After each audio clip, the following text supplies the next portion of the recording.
Assalamualaikum Pak Satriadi. Waalaikumsalam Bu Fe. Eh, Nampaknya sedang sibuk ya Pak ya? Kalau kelihatannya memang agak sibuk, tapi sebenarnya santai-santai aja. Kita mencari kesibukan sebenarnya supaya kita Iya, kelihatan iya. santai, jadi biar kelihatan sibuk aja. Ya Iya, ada apa Bu Fe? iya Pak. Kalau Bapak ada waktu, saya ingin cerita Pak sama Bapak, mau minta Oh, solusi dari Bapak. Karena kan saya merasa Bapak ini lebih banyak wawasannya daripada saya Pak. Bapak sudah lama bekerja di sini, jadi saya ingin cari ilmu dari Bapak Pak. nah Bu Fe, sama aja. Kita tuh sama aja. Eh, Pemahaman kita, pengalaman kita tuh nggak beda jauh. Iya Pak. Tapi alhamdulillah saya memang lagi ada waktu. Kalau kerjaan ya nggak terlalu urgent lah, tapi mau ada yang saya kerjakan. Sama seperti bilang tadi, saya mencari pekerjaan. Kalau kelihatan santai gitu. Kalau Bu Pe mau cerita boleh, boleh. Nanti coba kita eh, terdengarkan apa yang mau Bu Pe ceritakan. Iya, sebelumnya Kira-kira sih eh, boleh saya nanya lu, kira-kira tujuan yang ingin Bu Pe capai dari percakapan kita nanti apa ya? iya, sebelumnya makasih ya Pak ya sudah meluangkan waktunya. Saya tuh cerita sama Bapak, saya ingin cari solusi Pak tentang permasalahan saya. Jadi tuh saya ini kan ada kendala Pak. Akhir-akhir ini tuh kesulitan manajemen waktu mungkin ya Pak ya, dengan Oke. beberapa tugas tambahan juga. Jadi saya merasa tidak maksimal di tugas-tugas saya gitu Pak. Jadi saya ingin tanya sama Bapak solusinya tuh kira-kira nanti ke depannya saya baiknya seperti apa gitu Pak.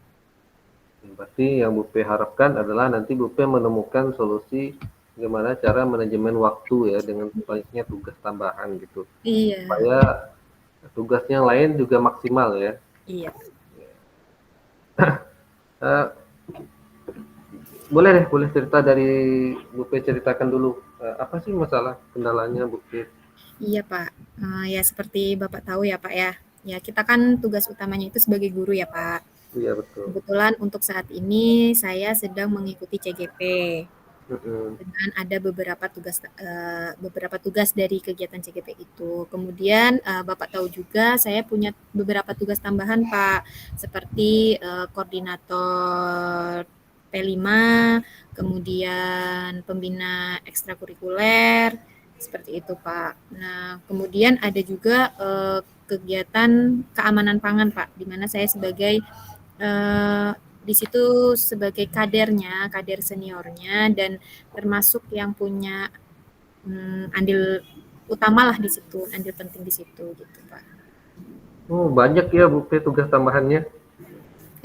Ya, Iya, ya, kalau dipikir-pikir emang susah juga yang ngatur waktunya dengan tugas utama atau dengan banyaknya tugas tambahan. Tapi saya yakin selama bergaul dengan Bu Fe itu memang pantas dibebankan tugas-tugas tambahan tuh dengan kinerja Bu Fe. Tentu saya rasa teman-teman itu Bapak Kepala Sekolah memberikan tugas tambahan tuh bukan hanya oh ibu aja ibu itu aja karena memang mungkin memang punya kemampuan. Ibu Pe harus menyadari itu. Saya yakin Bu Pe ya, hebat. Gitu. ya alhamdulillah kalau misalkan saya dipercaya karena apa ya Bapak kepala sekolah ataupun teman-teman itu merasa saya punya kemampuan di sana, Pak. Tapi ya itu Pak, saya punya jadi karena di akhir-akhir ini itu sedang mungkin bebarengan gitu kan ya Pak ya tugas-tugasnya gitu. Jadi saya merasa keteteran, kemudian juga saya pribadi merasa tidak maksimal gitu Pak di tugas-tugas saya yang lain seperti itu. Jadi ya akhirnya saya merasa di semua tugas saya itu saya tidak tidak bisa maksimal di sana gitu Pak. Sebenarnya kalau masalah tugas tidak maksimal bukan hanya Bu Pe saja. Kita semua mengalami hal yang sama. Iya Pak. Karena memang kadang ya untuk memaksimalkan sampai tahap yang kita inginkan itu emang agak susah ya. Tapi tentu kita berusaha mencapai target yang kita mau. Memang kalau sudah ada tugas tambahan, tentu ada hambatan yang membuat kita menjadi tidak maksimal. Itu hal biasa, Bu. Jadi nggak perlu Bu terlalu bingung lah. Kalau menurut saya nggak perlu terlalu bingung lah. Santai aja. Cuman memang kita yang penting kita ingat tugas utama tadi yang Bu Pri bilang mengajar aja saya yakin kalau ngajar Bu P maksimal sepertinya. Saya lihat. Petugas lain ya itu kita maklumin aja. Kalau yang lain kita maklumin. Kalau menurut Bu P tidak maksimalnya gara-gara apa ya? Kalau menurut Bu P? Jadi misalkan aja nih Pak, saya mau mengajar nih. Ketika saya mau mengajar, ternyata di sini di satu sisi ada kegiatan apa ya, yang keamanan pangannya misalkan kan Pak, atau yang kegiatan apa tuh ekstrakurikulernya. Jadi kalau ekstrakurikuler itu kan walaupun kegiatannya ekstra, kadang tuh kegiatannya tuh di sela-sela itu kita harus koordinasi dan lain sebagainya dengan siswa, atau ada kayak misalkan anak piket kita harus memonitor seperti itu Pak. Jadi itu atau panggilan-panggilan anak. Nah, itu kadang mengganggu konsentrasi kita lah ya, fokus kita itu pasti sudah bercabang.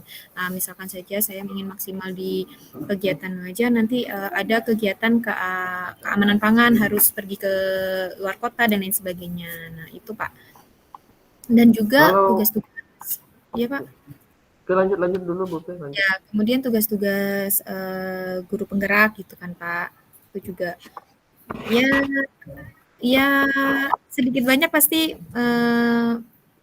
menguras pikiran dan energi juga kan. Ini sebelum kita lebih jauh, saya mau nanya dulu nih. Harapan Bu P misalnya dengan tugas tambahan itu kalau kita bikin skala 1 sampai 10, harapan Bu P itu harusnya tugas maksimal Bu P untuk tugas tambahan skalanya dikerjakan tuh berapa ya? Yang Bu P harapkan gitu. Sebetulnya kalau idealnya ya Pak ya, saya ingin 10 Ya. semua Pak. Oh, Di semua tupoksi ya. saya, di tugas-tugas tambahan saya ingin 10 gitu. Nah, sedangkan Ya. kondisinya saat ini saya merasa kalau untuk tugas tambahan saya itu saya masih yang 6 Pak, di nomor 6 gitu. Ya kalaupun tidak bisa mencapai 10, paling tidak 9 gitu Pak. Tapi saya masih ada di 6 nih di rasa saya, makanya aduh gimana ya seperti itu. Saya ingin bertanya sama Bapak, kebetulan kan Bapak juga tugas tambahannya kan lumayan banyak ya Pak ya. Nah, bagaimana Bapak mengatur waktunya, terus Bapak, saya melihat Bapak tuh bisa di semuanya bagus gitu Pak, di tupoksi Bapak bagus, di tugas-tugas tambahan Bapak juga bagus gitu Pak. Nah, sebenarnya sama saja Bu P. Saya juga kerepotan sebenarnya. Sama masalah kita tuh hampir sama. Cuma saya menanggapinya memang agak santai supaya saya bisa memilih mana yang lebih penting aja sebenarnya, Bu. Mana yang lebih diutamakan urgennya gitu. Sebenarnya kita sama aja. Saya yakin Bu P saya lihat juga sama aja, tugas kita sama aja. Bagus juga. Walaupun Bu P bilang tadi 6, tapi itu udah bagus. Sama sepertinya. Kalau menurut Bu P, apa yang Bu P bisa lakukan tuh supaya dari 6 itu sampai ke 10 tuh kira-kira apa kendalanya? Kenapa nggak sampai 10 ya? Selain masalah waktu. Lebih ke ini mungkin ya Pak ya, selain manajemen waktu juga itu tadi Pak, pembagian apa skala prioritas. Nah, mungkin saya belum membuat mana sih yang perlu saya utamakan, saya dahulukan gitu. Jadi pikirannya tuh sudah bercabang duluan gitu Pak di awal. Makanya akhirnya, aduh mana dulu ya seperti itu. Berarti menurut Bu P menentukan skala prioritas tuh penting ya? Iya Pak, iya Pak. Sebetulnya penting Pak untuk memudahkan kita mengerjakan tugas yang bertubi-tubi gitu ya Pak, yang tidak hanya satu, skala prioritas penting sih Pak. Berarti kedepannya Bu P berencana membuat skala prioritas ya untuk tugas-tugas tambahan ini ya? Iya Pak, itu yang sempat terlupa akhir-akhir ini mungkin ya Pak. Kalau dulu waktu zaman kuliah gitu kan juga kita kadang ada kegiatan-kegiatan tambahan, ada tugas yang dari beberapa mata kuliah itu saya buat listnya, terus nanti hari itu saya mana yang mau dikerjakan, yang sudah saya coret. Nah, seperti itu berdampak lebih baik sih Pak untuk manajemen waktu saya. Nah, mungkin itu yang ingin saya mulai lagi Pak, tentang membuat list-list skala prioritas dari tugas-tugas yang harus saya selesaikan setiap harinya. Iya, memang skala prioritas itu bagus. Menurut saya juga Bu P, saya Bu P datang ke saya itu saya udah lihat, wah Bu P ini pasti udah punya solusi. Mungkin Bu P ragu aja apa yang mau dilakukan. Sebenarnya Gitu ya kita Pak ya? sama aja. Bu P cerita seperti itu, saya juga mengalami hal yang sama. Jadi sebenarnya sama-sama cerita, sama-sama belajar. Saya mungkin skala prioritas juga nggak dibuat ya, mungkin Bu P sama aja. Tapi saya belajar juga dari Bu P. Berarti skala prioritas ya Bu P mau buat. Kira-kira kapan Bu P mau mulai melaksanakan skala prioritas ini? Hmm, mulai besok kali ya Pak ya. Mulai untuk hari besok sampai ke depannya saya mulailah malamnya saya list dulu besok tuh saya mau ngapain, mau ngapain, mau ngapain. Nah, seperti itu. Mungkin seperti itu ya Pak ya. Jangankan Bu P, manajer aja tuh Bu P di perusahaan bikin skala prioritas bukan dia yang bikin ya. Iya ya Pak Ada ya. sekretarisnya ya. Ini kita bikin sendiri. Jadi Bu P tuh udah hebat loh. Apalagi dengan bikin skala prioritas sekarang nih. Jadi mulai besok udah mulai dibikin skala prioritasnya ya Bu P. Iya Pak. Bagaimana saya bisa tahu kalau Bu P melaksanakan skala prioritas itu ya? Besok saya cerita sama Bapak progres dari perubahan yang ingin saya lakukan ya Pak ya.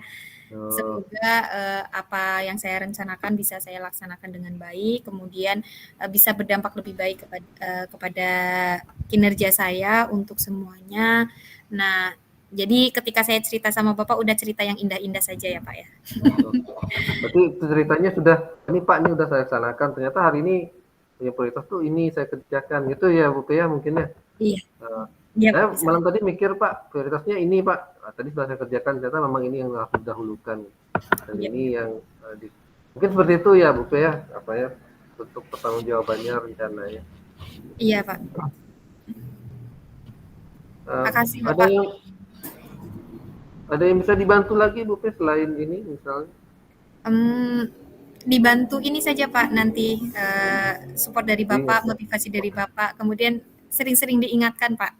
Saya butuh diingatkan misalkan mana yang kurang gitu, mana yang harus saya tingkatkan lagi gitu, agar kadang kan ya itu Pak gajah di seberang lautan gajah di pelupuk mata tak tampak, semut di seberang lautan terlihat gitu. Jadi apa yang kekurangan dari diri saya kan khawatirnya saya tidak bisa melihat itu. Jadi saya minta Bapak lah sebagai yang senior, yang banyak pengalamannya, yang bisa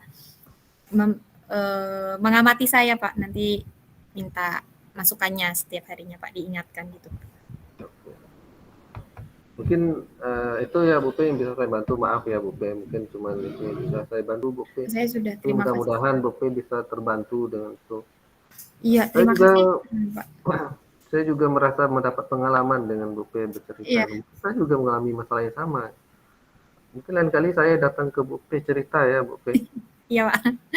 Ya sebelumnya terima kasih loh Pak, dengan cerita dengan Bapak saya menemukan solusi dan memantapkan langkah ke depan gitu untuk perubahan saya menjadi lebih baik Pak. Sebelumnya terima kasih, maaf mengganggu waktunya ya Pak ya. Oke, makasih ya. Sama-sama Bu P. Ya.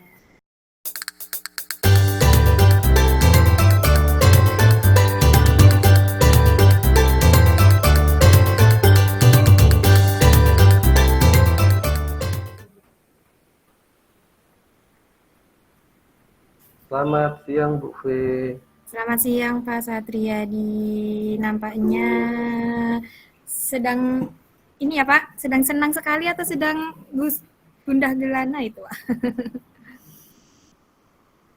Mungkin kelihatannya mungkin senang atau gimana ya Bu P, tapi saya sebenarnya membawa-bawa aja, saya lagi agak bingung aja Bu P.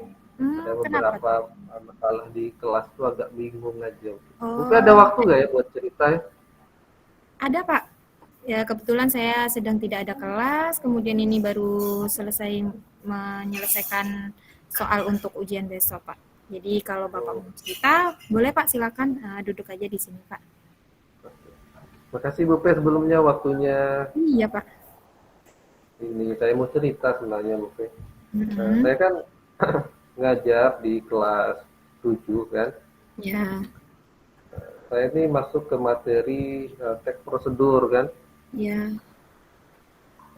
Ada keraguan, saya baru menyelesaikan materi ini mau mulai materi baru terus ada keraguan gitu. Karena media sama metode yang saya gunakan itu kayaknya kurang menarik menurut saya. Gitu, Pak. Ya, jadi Bapak mau cerita tentang keraguan Bapak menggunakan media dan metode itu ya, Pak ya. Nah, dari ini Pak, biar nanti kita sama nih dari perbincangan kita kira-kira apa yang ingin Bapak peroleh dari obrolan kita nanti, Pak? Dari persikapan ini saya sebenarnya menemui buku itu biar saya nggak ragu. Saya agak ragu-ragu apakah saya harus memakai yang lama atau memakai metode yang baru. Jadi ada keraguan saya. Harapannya setelah ngobrol sama Bupe saya bisa menentukan media apa yang saya gunakan, media sama metode apa yang bisa saya gunakan. Gitu, Bu. Iya. Ya, baiklah. Jadi tujuan kita untuk menguatkan ya Pak, menguatkan keyakinan Bapak ya Pak ya tentang keputusan nanti apa yang ingin Bapak ambil ya Pak. Nah, jadi kalau boleh saya tahu Pak, tadi kan Bapak sempat bilang ragu ya Pak ya dengan media dan metode yang Bapak gunakan. Keraguannya itu keraguan seperti apa Pak di sini Pak yang dimaksud sama Bapak? Ya, saya ragu. Ada media yang lama saya gunakan. Kalau dulu media itu sangat menarik kan, antusias siswanya. Tahun kedua saya coba media yang sama, antusiasnya mulai menurun gitu. Sehingga tahun ketiga ini saya ragu. Apakah ini bisa turun lagi atau naik gitu. Karena saya ragu apakah menggunakan media ini lagi ya. Kalau turun gimana kan? Kalau siswa sudah antusias gimana? Saya curiga, Bu. Biasanya anak-anak kan sering cerita-cerita, medianya itu udah bocor. Kalau media kita udah bocor kan anak jadi kita udah tahu nih mau ngapain lagi nih. Pak Yadi ini mau ini lagi nih. Sehingga kurang antusias kan. Tapi kalau mereka ini apa nih? Itu kan jadi antusias gitu. Jadi saya ragu apakah pakai itu lagi gitu. Jadi Bapak ragu menggunakan media itu karena dari antusiasme anaknya ya Pak. Iya, betul. Antusiasme anaknya menurun dari tahun ke tahun ya Pak ya. Iya. Dan Bapak curiga antusiasme anak menurun ini karena sudah bocor kegiatannya dari tahun ke tahun seperti itu ya Pak ya. Iya, betul. Kalau boleh saya tahu Pak, kondisi saat ini menurut Bapak antusiasme anak ini kalau kita bisa ukur nih Pak untuk yang tahun sekarang nih, kalau yang tahun sebelumnya kan bagus ya Pak ya, tinggi kata Bapak. Kalau yang sekarang ini kalau dari skala 1 sampai 10 ada di mana Pak antusiasme anak ini Pak? Saya buat perbandingan ya, Bu. Misalnya di tahun 2 tahun lalu saya pakai media dan metode ini, mereka skala antusiasnya itu motivasi belajar itu 10. Saya antusias sekali, mereka menunggu-nunggu kan. Saya cara bukan nih mau ke kelas nih bawa alat itu kan. Mereka tuh ini apa ini. Tapi di tahun kedua pas saya membawa alat mereka udah Pak Yadi mau ini. Oh iya. Oh pasti kayak gini nih. Kayaknya karena saya berpikir karena dulu tuh antusiasnya tinggi, jadi mereka cerita-cerita ke teman-temannya kan, ke adik-adiknya. Jadi bocor medianya kan. Cara penggunaan media metodenya itu bocor. Jadi saya ragu jangan-jangan di tahun ini juga bocor gitu. Nah, gitu. Jadi apa nanti sama kayak tahun kemarin kan, tahun kemarin itu skalanya kayak 6 jauh turunnya. Tapi pengennya tetap di 10 sih, mereka antusias menunggu saya. Ya. Harapan Bapak antusiasme anak nih ada tetap di 10 dari tahun ke tahun ya Pak. Sedangkan untuk saat ini ada di poin 6 ya Pak. Nah, apa yang membuat Bapak curiga kalau pembelajaran Bapak sudah bocor akhirnya mempengaruhi antusiasme anak Pak? Ya karena mereka udah tahu ya Bu. Kalau mereka udah tahu kan mereka jadi nggak nunggu-nunggu lagi, nggak antusias lagi. Mereka nunggu aja, oh mau ini, oke kita kerjakan, oh mau ini. Jadi kelihatannya kurang antusias gitu kan. Kalau mereka tidak tahu kan mau apa lagi, mereka penasaran dan mereka akan mengikuti kan. Bukan menunggu kan. Iya. Kalau antusias kan mereka, wah ini apa lagi gitu. Saya pengennya kayak gitu. Jadi apakah saya menggunakan metode baru atau yang lama? Iya. Jadi kalau boleh saya tangkap tadi dari yang Bapak katakan dari rasa penasaran anak ya Pak ya. Iya. Nah menurut Bapak bagaimana ya Pak kita bisa meningkatkan atau memunculkan rasa penasaran anak terhadap pembelajaran kita Pak? Karena ada kekhawatiran media itu udah bocor kan, saya jadi berpikir kayaknya metode baru aja kan, media baru aja. Kalau media baru kan nggak bocor lagi ya. Ya. Mungkin kita harus memunculkan hal baru mungkin untuk menimbulkan orang Hmm, penasaran dan gitu. iya ya. Jadi Bapak ada ide untuk menghadirkan sesuatu yang baru ya Pak ya, yang Iya, sekiranya anak-anak ini belum belum pernah lihat, belum pernah tahu, belum pernah ada cerita dari kakak kelasnya, kakak tingkatnya. iya. Jadi sesuatu yang baru ini bisa memunculkan rasa penasaran gitu ya Pak ya. Iya. Kira-kira Bapak sesuatu yang baru ini sesuatu baru yang seperti apa Pak? Media atau metodenya Pak? Apakah Eh, Bapak sudah ada gambaran, sudah ada bayangan? ini udah ada gambaran sih. Kalau tahun kemarin saya selalu kalau belajar prosedur tuh membawa siswa keluar kelas kan. Mhm. Tahun ini rencana mereka saya berpikir mereka pasti nunggu Pak Yadi ini mau bawa kita keluar kelas kan. Saya Mhm. pengen tahun ini di dalam kelas aja gitu. Satu Mhm. lebih menarik gitu kan. Oh Ketika iya. saya pengen menggunakan beberapa media yang bisa di dalam kelas, tapi juga membuat mereka penasaran. Oh iya. Eee Kira-kira apa Pak langkah pertama Bapak untuk menyiapkan itu Pak? Mungkin langkah pertama saya setelah ini saya akan melakukan observasi dulu. Jadi Mmm. apa kira-kira yang cocok untuk zaman mereka kan, untuk Mhm belajar mhm. tersebut. Lalu nanti saya akan mencoba konsultasi dengan guru bahasa Indonesia yang lain, Mmm, tahu iya. ada masukan. Lalu nanti saya bikin medianya sesuai dengan menurut saya bisa memacu semangat belajar siswa. Iya. Begitu. Iya, jadi Bapak mau observasi dulu, kemudian habis itu mau, ini ya Pak, berdiskusi Ya, dengan diskusi. rekan-rekan bahasa Indonesia yang lain ya Pak ya. Kemudian baru Bapak mau, membuat media ya Pak ya. Ya. Kalau Bapak sendiri Pak, media apa yang, ingin Bapak, buat untuk, pembelajaran teks, prosedur itu tadi Pak? Eh, Kemarin itu kan anak-anak kan suka nonton kayak Korea itu kan. Mhm. Kemarin saya pernah lihat sebuah cuplikan ada konser salah satu grup band Korea lah gitu, tapi mereka konser tapi nggak ada orangnya. Jadi Mmm. sebenarnya orangnya muncul tapi sebenarnya nggak ada orangnya di situ. Oh. Terus coba saya cari tahu ternyata itu namanya dia konser secara hologram kan, orangnya tidak ada di sana tapi virtualnya ada di sana. Mhm. Nah, saya pengen kalau apakah hologramnya bisa dibikin sederhana kan? Mhm. Sederhana tentu akan sangat menarik kan buat siswa. Jadi saya Mhm. berpikir gimana cara bikin media belajar dengan hologram yang sederhana. Itu Iya. bisa memicu motivasi siswa. Mhm. Iya. Gitu. Eh, mhm. Iya ya, Pak, ya. Menurut Bapak untuk kondisi siswa saat ini, dengan media Bapak tadi, bisa mengikuti ya, Pak, ya?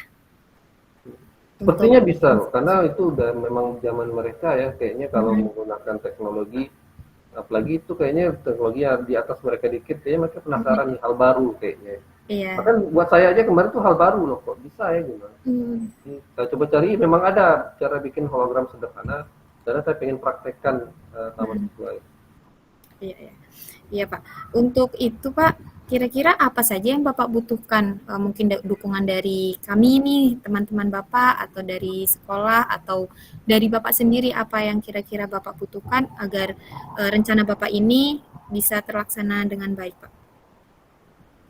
Jadi tentu kalau saya tentu butuh dukungan dari teman-teman, rekan-rekan kan motivasi rekan-rekan.